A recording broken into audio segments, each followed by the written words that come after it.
This episode is being re-released as it was originally released on March 3rd, 2024. I was like, there's something wrong. Jordan texted me in the middle of the night and said, "Mother, I love you." And I woke up to that text and texted him back, and Jordan didn't respond to me. And I reached out to Jordan's dad and said, "Is he at your house?" And he found him then.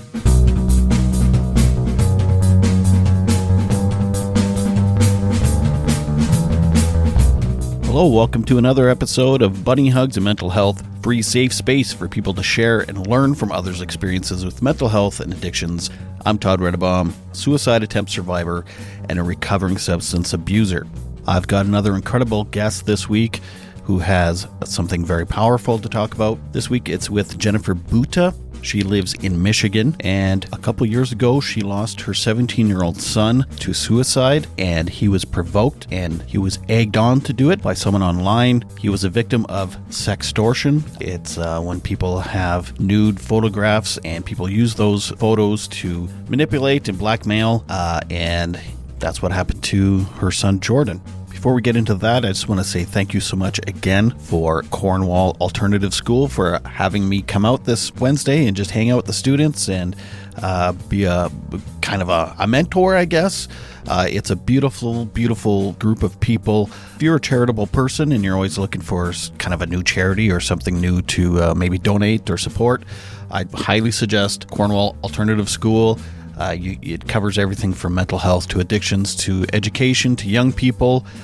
You can go to www.cornwallalternativeschool.com and you can donate there. And if you're in Saskatoon or around Saskatoon on May 11th, I suggest you go check out Saskatoon's Got Talent, and that too is helping teens and mental health. If you would like to donate or support that event, you can go to www.ttyxe.ca and you can buy tickets and make donations there. And if you just want to support the podcast, I suggest you go to the merch store, and that's in the show notes. Or if you'd like to buy me a coffee, that would be so incredibly appreciated. And that link is also in the show notes. Another great way to support the podcast is to share, let people know this podcast is here, and just tell people about it, because people are getting so much great information from my incredible guests like Jennifer. So without further ado, I give you Jennifer Buta.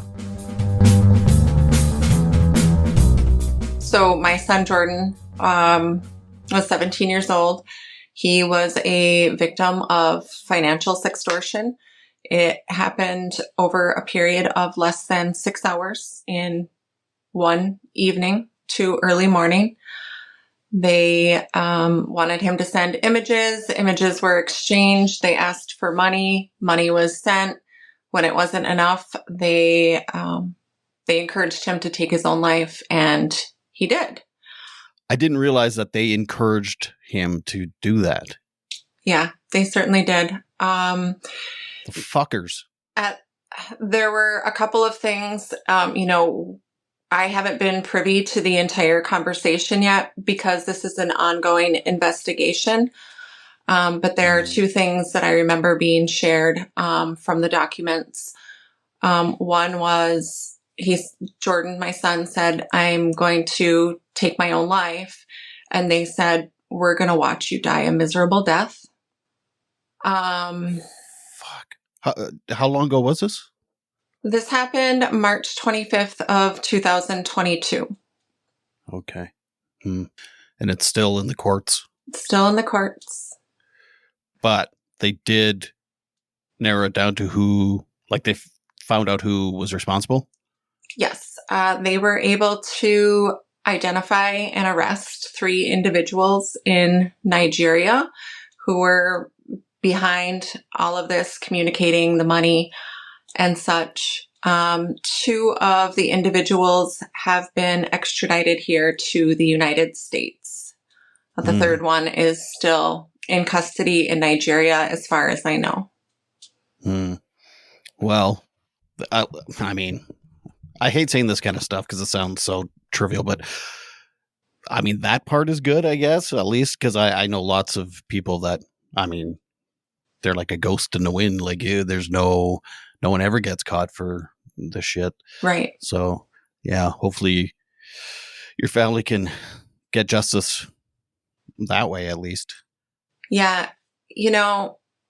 Them being in custody or going through our legal process, it will never change the fact that I lost my son, that Right. he is no longer here. And whatever happens is justice for Jordan. It is for him that someone is held accountable. It does not change my life at all. Right. So I have a 19-year-old son. So our sons are the same age, and he is in university. He just moved away and he's living in dorms. And one day he called freaking out that someone was doing exactly what you're saying, but they had fake photos of, like, my son didn't send them any photos, but they just found some nude photos of someone and said, I'm going to send this to everybody if you don't send money or I can't remember what their demands were. And I mean, he was freaking out. The poor kid was just freaking out. Things like that are scary for adults, but like when you're 17 years old, it's like everybody that on my contact list is going to see this and think it's me. And like, that's so embarrassing for someone that's 17 years old. Absolutely. And so their brains go to taking their own life because they can't imagine living after something like this happening. But my wife and I we were able to talk him down and be like, this is just bullshit. Like, this is a scam. Even if they send it out to people, like, don't worry. People will realize it's bullshit because, one, you don't have a six pack, but still, I mean, it's like, it doesn't matter. Enough people know that these things are scams anyway. So it took a few days. Like, he was really affected for a few days. And then, of course, the person that was trying to scam him was, they just stopped contacting him. My son just basically said, go screw yourself. But as a 17-year-old kid, lots of them don't. I mean, oh man, it just, I can't even imagine, like, like, we grew up in different generations where this wasn't even a thing to ever worry about. Right. Exactly. I can't imagine being, whether it's 14, 16, 15, 17 years old, a kid in the middle of the night, and this is what they're doing, and the pressure never stops.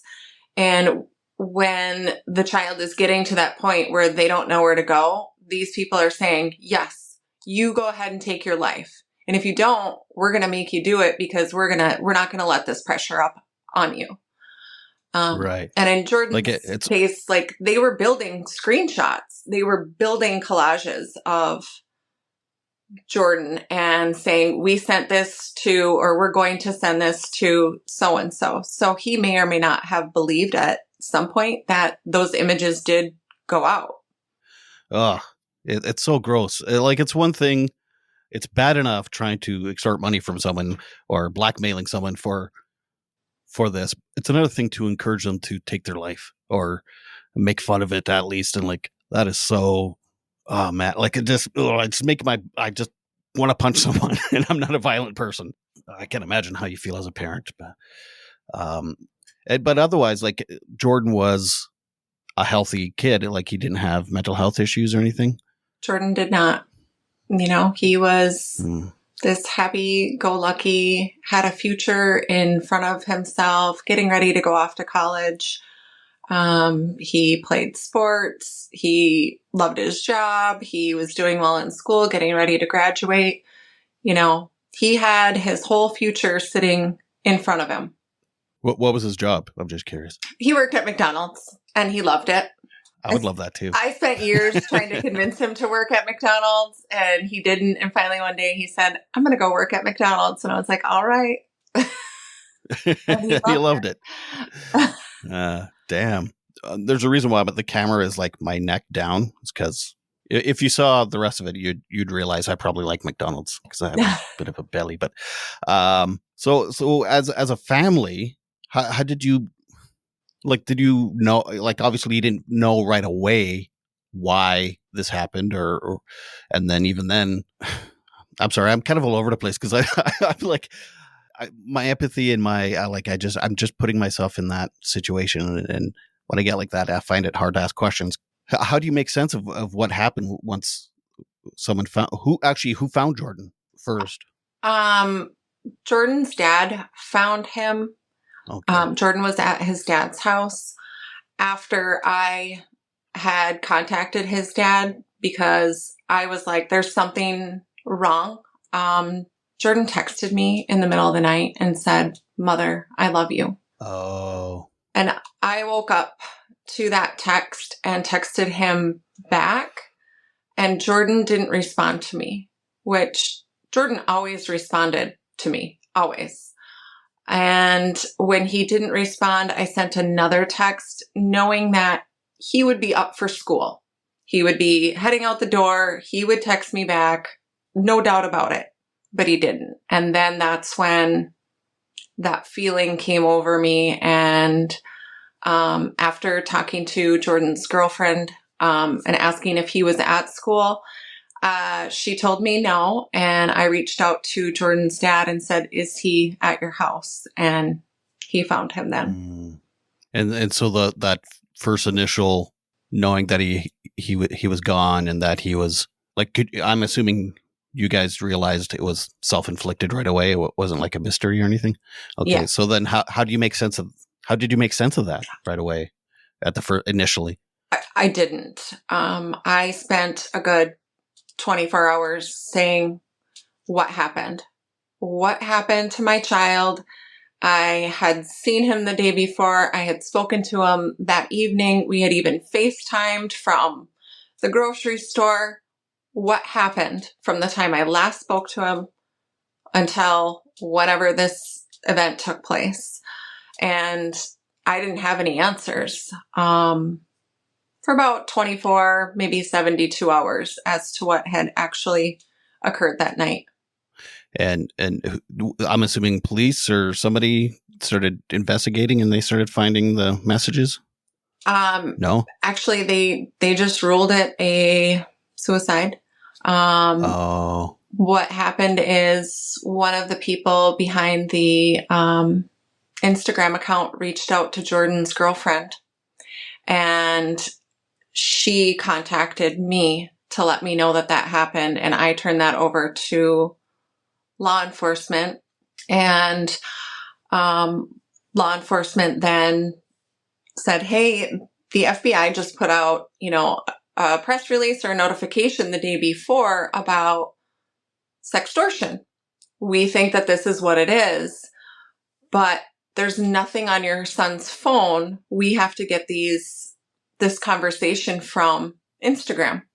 Oh, okay. So it's through messaging, Instagram Messenger or whatever the hell they call it. Yeah. So what did the people that contacted Jordan's girlfriend that were behind it, what did they say to her? Were they just trying to get money out of her, or were they like, "Hey, I think your boyfriend did something"? They tried to get money out of her. What the fuck? Yeah.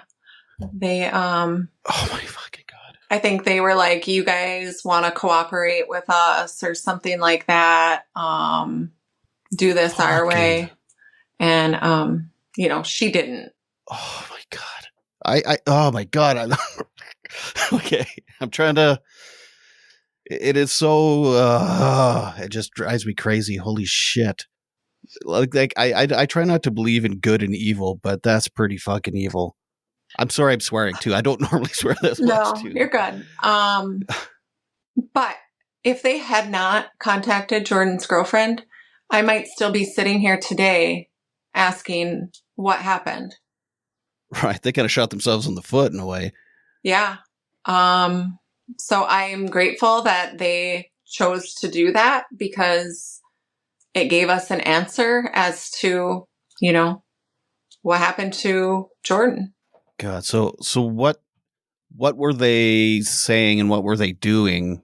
Like, how was the conversation with Jordan? How was it initiated and stuff? I'm just thinking for like young people that might be listening that how to, recognize what's happening. It was just a direct message that said, "Hey" or "Hi" to start out with. And it was like a pretty girl or something? It was a pretty girl. Mhm. And I think it's important to note that it was a hacked Instagram account.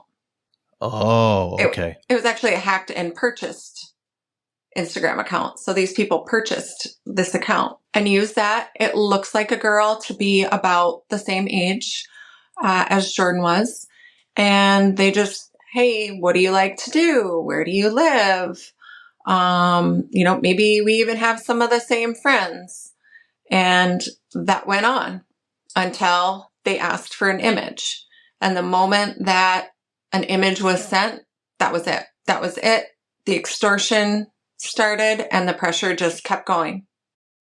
I'm just trying to put myself in Jordan's mind too, because he has a girlfriend. So then that's double the anxiety and embarrassment and shame, because now it's like, not only is this going to be sent to my parents and friends and teachers and stuff, it's now, oh my God, those fuckers.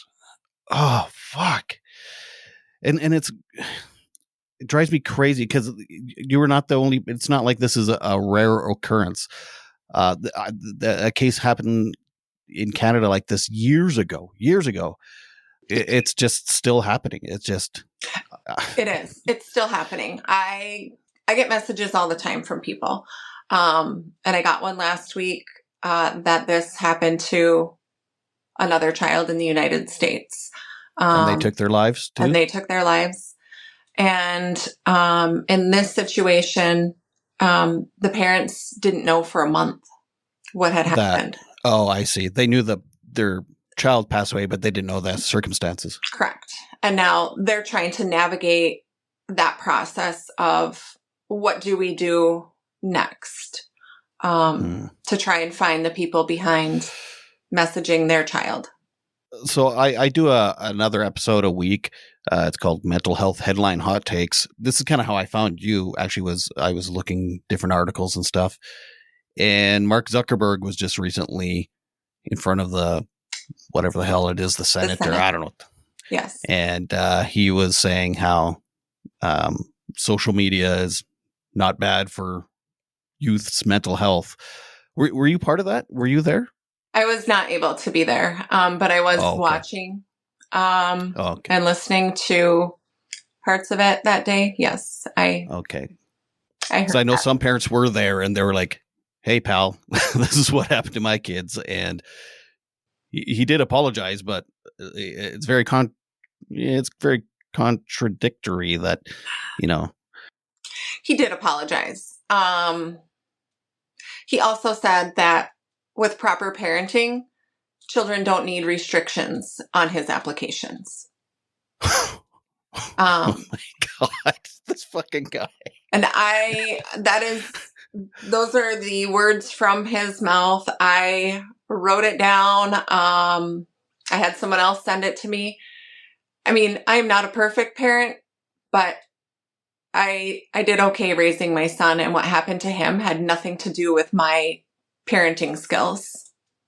Basically, putting that back on me. My son was 2 months from being 18 years old. I can't follow him to college and sit over his shoulder watching his activity online. Well, it's not parenting in the now. It's how you raised him, probably. That's what Zuckerberg is saying. Like, what a guy. I can't believe he had the audacity to say that. Yeah. I mean, that's total gaslighting. That's exactly what narcissistic personality disorder is. But anyway, yeah, it's funny he didn't blame the person or the scammers or all the other stuff, but he blames the parents. Why isn't his company tracking someone who is in another country, contacting the same account or IP address, contacting multiple people here in the United States? I'm sure the technology is there to do that. I'm sure it is. God damn it. Yeah. And even as a middle-aged man, I get messages from random accounts all the time. Like, I fish them a little bit sometimes too. I play along and then I tell them exactly where to go and what to do with themselves. But I've never encouraged anyone to take their lives, but I've said, you're a dirtbag and you should be in prison. But has the police, has the government, or has there been new policies made? Like, are you finding you're getting support from I don't know, the authorities around there? Obviously our local law enforcement, our FBI here has been heavily involved in Jordan's case and bringing it to where it is. Huge support in all of that. Legislatively, with anything to change social media. There are some bills sitting in committee. One of them is called the Kids Online Safety Act, or KOSA. That has gained huge support within our Senate. Even I think the majority of senators are in support of it. So at this point, it's about bringing it to a vote. And that would put some parameters onto social media to hold them accountable. Okay. I was going to say, what's in that bill that would be helpful? Well, basically, if there's a really old law on the books called Section 230, if you are familiar with that, and it basically gives social media complete immunity for anything that happens on their platform, literally anything. And this was done back in the 1990s. Right. So it's like use at your own risk kind of thing. Yep.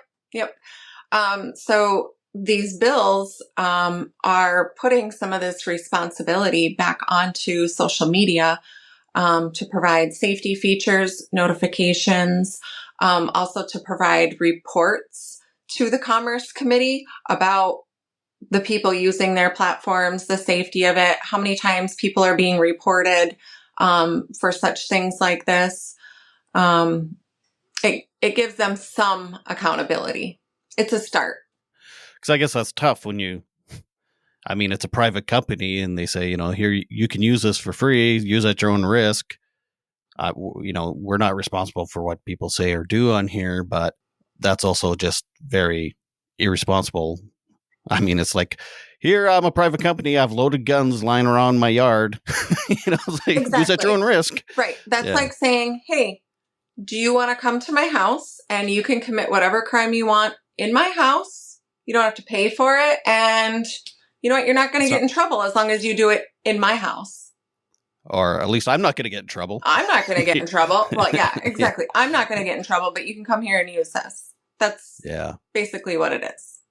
Right. So it's more of an ethical thing than it is anything else. Yeah. Yeah. And the sad thing is, because there is a lot of good that can come out of social media. A lot of kids, probably have saved their lives because they found a community that they wouldn't have otherwise where they're living. But absolutely. Okay, you get a pat on the back for that, Zuckerberg, but also maybe have a little bit of empathy for, the people that are losing children because of what's happening. And it's just increasing. The number of children being affected by things on social media, it's just increasing. Social media can be a great place to connect. You and I are connected today because of social media. I have a platform on TikTok. I feel like I have reached a lot of parents and youth sharing Jordan's story because of that platform. That's great. And we need to focus on keeping it safe for kids so that we can do those positive things on social media. And my OnlyFans account is killing it. No, I'm sorry. No, I don't have people pay me to keep my clothes on. Never mind. I did read, I might have been that same article actually, that like some parents are like, kids under 18 shouldn't even be allowed to use social media. And I don't know, do you think that's maybe extreme? I don't know. I don't know. I think that's up to a parent to gauge what is best for their situation. And I really think that shouldn't be a bill or anything like.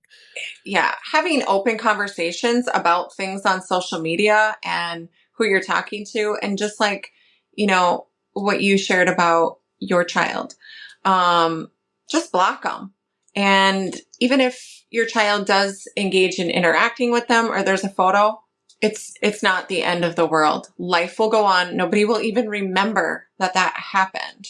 And nothing is more important than your life. So I think it's super important to just have continuous open conversation amongst your family if you are using social media. Bunny Hugs and Mental Health is supported by Co-op. I've been a member of my local co-op, Sherwood Co-op, for about 20 years. If you live in Western Canada, especially the prairies, or spent any time here, you've probably fueled up or bought groceries at a co-op. You might even have a co-op number, or 2, or 3. You know if you know.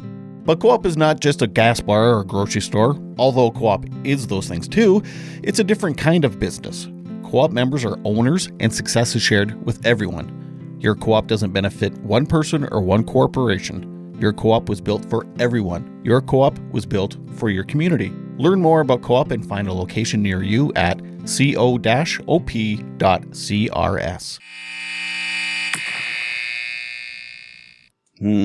Did you have any conversations like this with Jordan?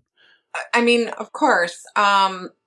Jordan didn't have social media for quite some time. I mean, he was probably 15 or 16 before he even had anything like that. Right. But, there was a talk about you don't share things, et cetera, et cetera, et cetera. Yeah, I guess we did with our kids too.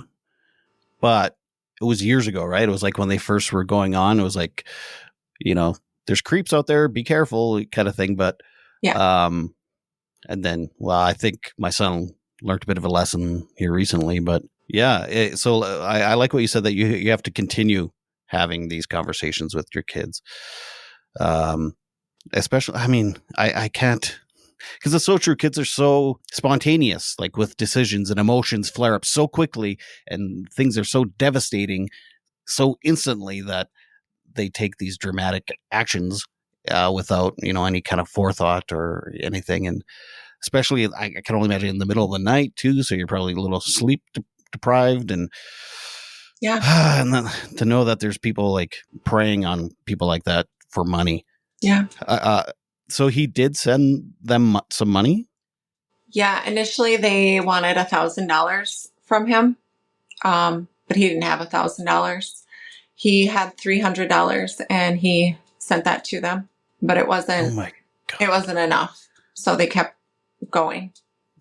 Oh man, I'm so sorry. Like he must have felt so desperate and so scared. I just imagine that they tortured my son for the last hours of his life. And it was 6 hours, you said? It was less than 6 hours from the time they started talking until the time he ultimately took his life. This is maybe one of my worst interviews because I've never been so emotional. Like I've been emotional in other ones, but like angry. I've felt sad and empathy for, oh my God, it's all of it. Do you have other children? I do. I have 2 daughters. They're younger. They're 3 and 5 years old. Oh, I see. So they were 1.5 and 3 when this happened. Right. No other kids of age to be on social media? No. Sorry if this is too personal, but is this your husband's only child? Jordan was the only child of his dad and relationship. Yes. Right. Okay. I see. And then his dad and I each have other children from another relationship. Do you think this is going to affect how you raise your younger children? 100%. For a couple different reasons. As a parent, you never think that you will have to lay your own child to rest. Mm-hmm. And now that has happened to me, I realize that my children aren't untouchable. The world is an evil place. Jordan used to do things like ride his bike and go off places by himself at a very, very young age. My daughters, I don't know when they'll ever be able to do that. So I'm probably very overprotective of them at this point. And then they could be in therapy in 30 years saying my mother was too overprotective. Right. I mean, I'd rather them be in therapy saying my mother was too overprotective to my mother let us run amok. And yeah. So, yeah, I guess you better safe than sorry, but also parenting is so hard, man. All right. There's no manual for this. For No. this situation, there's no manual. It's true. It's like even when my parents were little compared to their parents, there was TV kind of was more introduced, but I mean, yeah, that was kind of it. Like the generation from our generation to our children's, so much technology, so much more stuff to worry about as a kid in high school, and we don't know how to deal with it. That we might not even know about. Right. Yeah. Right. Yeah. You know what? This scam of financial sextortion, this is like the flavor of the day. At some point, there will be a new scam. So it's just about being vigilant, having relationships, open conversations. Because at some point, right, the people that are doing this, they're going to say, oh, wait, they've caught on to what we're doing, so we're going to do something else. And to use, well, I try to tell my kids, use critical thinking. If it feels, if that all one hair on the back of your neck stands up a little bit, don't continue on with whatever it is you're doing online. Like if you get if your spidey senses are tingling, just eliminate that conversation, eliminate that person. There was just another case in Canada. Are you aware of that? This happened to, and they found the person in Nigeria as well. No. Yes. And again, the kid took their lives. The kid took their life. Yep. I believe they did. Yeah. Even if they didn't, it's just so fucking evil. Like, how often are they successful that they think this is a good idea? And I mean, I just can't. So yeah, I've been trying to put myself in everyone's position. I can't put myself in these scammers' position in their mind. Like, what the hell's going through their goddamn mind?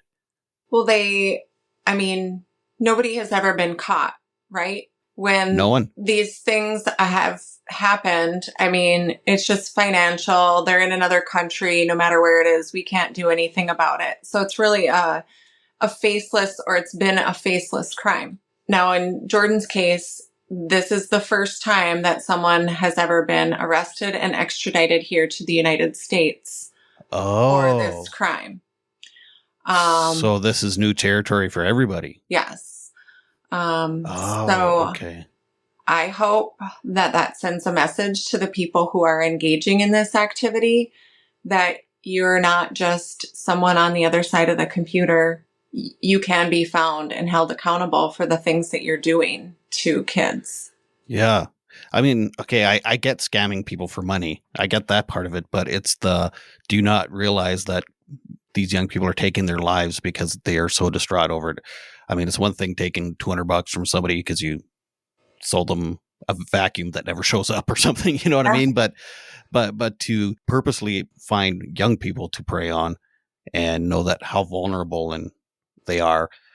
Yeah. That's the part I can't wrap my head around. They must realize lives are being taken. I mean, the people in Jordan's case do. I can't speak for anybody else participating in that. In the indictment that was released in Jordan's case, these individuals had targeted like over 130 people in a year and a half to 2 years doing this too. So I wonder how many other of those cases ended up this way. I don't know. So where's where are they legally now at this point? Are they been through the system? So right now they are in custody. They are in the United States. They have been arraigned. They've had a bond hearing, and we're just waiting for the next step in the process. Where are we going forward from here? Okay. So then they are actually charged by, like, it's a federal crime. Yes. So they have been charged by the U.S. Attorney's Office. 2 of them have 3 charges. One of them has the same 3 charges and an additional charge, which includes causing causing the death of Jordan. Is that the one that's still in Nigeria? No, that one is here. Okay. There's 2 brothers here. Oh, it's a family operation. Cool. Fuck. that time again for that Somebody Special segment where we chat about who cooperated in your mental health journey and helped fill your emotional tank. Brought to you by Co-op. So this is a segment where you get to give a shout out to someone that's been in your corner when you've needed it. There are so many people that I could thank that have been there for me over the last couple of years. But my best friend, Christina, she has been there through text, tears, phone calls. We grew up together as little kids, just a few houses down from one another. And, you know, she's my person. She's my go-to. And I love her to death. Ah, good. Well, there you go, Christina. You've been mentioned on the internet. This has been another Somebody Special brought to you by Co-op. How's Jordan's girlfriend been? Because I can't imagine being a young person either and losing someone that you're that close to. You know, we live in a pretty small community. And when this happened, I mean, it really affected everybody. Jordan was pretty well known and liked. At his funeral service, there were over 1,000 people there. There were cars parked up and down the road a mile in each direction. It was standing room only in some parts. It was a big hit for our community, and they've been super wonderful and supportive. His girlfriend received, you know, a ton of support from her peers and family. She and I still keep in touch. You know, she has had the opportunity to speak about Jordan and her relationship with Jordan. I understand that she is a young person going through college, and, you know, at some point she will move on with her life. And I support her in that. She deserves that. But I'm always going to be here if she needs something from me or wants to reminisce or talk about Jordan. Well, it's funny that you say there's like 1,000 people at this funeral. To me, that tells me you've done really well parenting. Thank you. You know, if someone's that well loved in the community. So I think Zuckerberg might be wrong. Fucking guy. I mean, maybe. I'm pretty sure he's wrong that it's not about the parenting. You're in Michigan, is that right? Yes, I'm in the Upper Peninsula of Michigan. Oh, so you're Canadian, basically. I mean, I'm like 2.5 hours from there. A lot of people assume when I say that we're part of Canada. Right. Well, I was cheering for the Lions, by the way. I'm not a Lions fan, but I was cheering for them. So a lot of us are Packer fans. Oh, interesting. So Saskatchewan is over to the west, right? I feel like I've been to Saskatchewan. I've been to Saskatoon. Get out of here. Yes. What the hell were you doing in Saskatoon? Yeah. Well, I mean, we're kind of central. So North Dakota, Manitoba, or North Dakota, Montana border, like straight up from there kind of thing. Yep. Huh. Well, so what took you to Saskatoon? My best friend in high school, her dad lived in Saskatchewan, and he wanted her to visit. So we jumped in the car and drove there. Really? Which is something my daughters will never be able to do. Right. Well, as we're talking, and I was just thinking this morning, again, it's so different being a parent. I'm assuming I wasn't in my parents' shoes, but so the other day we were trying to text my son and he wasn't responding, and it was to the point that my wife was like pacing, and I'm like, do you want me to, because where he lives is about an hour away. I'm like, do you want me to jump in the car and go physically there? And turns out he was having a nap. Right. And he didn't respond. But then I think about me at that age, I was like literally go for a 3-day drive to the Yukon, playing in a band and bars and stuff. And it was like I would talk to my parents for 2 or 3 weeks at a time, and it was just no concern. But it was also seemed like less stuff could affect us. Yeah. Yeah. It was weird. It was like, I don't know if the bars or the roads or anything weren't safer then than they are now, but yet the world seemed less dangerous in a way. Exactly. And yeah, it's God.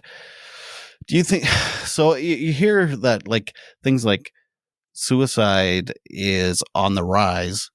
Maybe it's even record breaking in some places. I know it's record breaking in some areas of Canada. And yet we are talking about it more and more openly than ever in history. Is it just it's happening more, so we talk about it, or are we talking about it more so then it happens more? Or I don't know. Or is it I believe it's up like 20 some percent here among young people in the US state? Yeah. In the country. Okay. And here's kind of my question in my mind about it is how many of them are related to a situation like Jordan's, but the parents don't know about it because they didn't know that was a thing to even look for it. And the thing is, I did know to look for it because I've had emails like that before, and I just laughed it off and hit delete. Like, I'm like, go ahead. You want to look at me naked? That's your problem, whatever. But like I said, as a kid, your mind goes all over the place. But I never had to worry about that as a kid. Right. And then there's things like COVID, and some kids are socially awkward because they were stuck inside their house doing online schooling for years at a time. And right. Inflation and poverty. Like, there's so much going on right now, and everything's at your fingertips. So you could literally just Google the body count in the Ukraine and it tells you right away. Like, right. Yeah. And everything is behind the face of a computer, right? It's easy to say whatever you want from your phone to someone, whereas, at least in my day, someone had to call my parents' house and hope that one of my parents didn't answer the phone and then get to me, right? Yeah. It's not the same. And and I won't say that this is just kids, because it's adults too, is we look for that validation from social media. How many likes are we getting? How many comments? Like, that's such a huge thing. And that didn't exist in my youth. Yeah. Well, that's my life right now, having a podcast. It's all behind a screen.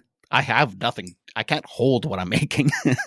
And so I'm on social media all the time trying to promote myself. And like, my livelihood is basically social media, and it's so weird.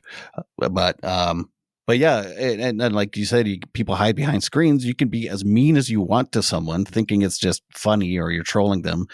And you're affecting an actual person. Yeah. Not always. Some people just laugh it off or whatever and delete it or whatever. But other people, it's you basically have a device in your hand that's constantly criticizing you or making you feel good. I mean, right. It's very it's like a catch-22. Yeah, there's no just consistently just living life anymore. It's constantly extremes of validation or criticism. Yeah. So what do we do? What do we do, Jen? I don't know. Like I said, as parents, have conversations about open conversations, continuous, not just one time when your kid is 14 and then you think that they got it. You need to have it today, tomorrow, next week, on and on. I try to be conscious to put my phone down and be present when my children are around, because they deserve my attention. I mean, I myself get caught up in it. It's easy to, right? Absolutely. And I'm trying to use it for good. Sometimes I wish we could go back to the old days where we just played outside until the streetlights came on and that was it. And like you said, things are changing so quickly from one scam to the next scam to like what's going to affect our kids on social media to the next thing, that it's just our mental health systems are basically triage centers. There's no, how do you prevent something that you don't even, you can't even come up with that it's going to be happening in the next 6 months to a year, the next trend, the next whatever. Right. And I don't know what your systems are like in Canada. I know going Terrible. back to, even pre this happening to Jordan, getting in to talk to someone was impossible. It was 6, 9, 12 months wait time to even speak to someone. And in a lot of circumstances, when you are needing to speak to someone, it can't wait 6, 9, 12 months. It's right now. Well, there's the 988 number. Is that new in the States, or has that been around for a while? That came out in 2022. I think the end of 2022. Yes. Okay. It just came to Canada. Well, there's been parts of Canada have it, but it's just been widespread in the last 2 months, I think. There's another one called Dial Help, I believe. There's also, we have the Kids Help Phone, too, which is kind of a similar thing. So, I mean, again, it's like kids, or parents who are listening, whatever, if you're in this situation, because I know just how impulsive kids can be with decisions, if you could just plant that seed, like, hey, if you have this choice that you're going to make, just quickly think of this 988 number. And like even if, like I said, even if someone does share your nudes with somebody, this too shall pass. It's not a forever feeling that you're going to have. It doesn't last forever. Right. And I mean, I've done some really stupid stuff in the past, and here I am. Yeah. It's just a moment in your life that you won't even remember about. I don't remember a lot of stuff I did back in those years. It doesn't matter. This is my now. Yeah. But I definitely remember that kind of thinking as a kid, though. Like, for sure, my life is over because the girls in my class saw me in my underwear running, whatever. It's like, oh my God. But this is even more extreme, right? And then for like 6 hours of basically, like you said, torture and pressure and manipulation. And I don't know the full conversation of what happened. I mean, there are tiny excerpts that have been released. Why won't they release it all? Because it's still as a parent ongoing. The investigation is still that must ongoing. Be so frustrating. And that must be so frustrating. All I have wanted from day one is I want to know what they said to my son. And someday I think at the end of all of this, I will get to see it. I mean, what's worse, do you think? What they said and what they put your son through, or the not knowing of what they put him through? You know what I mean? Not knowing. Yeah. Not knowing. Yeah. Jordan and I were super, super close. Super close. If I can read that, I will be able to feel and put myself into what was going through his head at that moment. And you want, oh God. Do I want to? No. Yeah, I know. That's the thing. As a parent, it's gonna be, I have to. Yeah, I get that.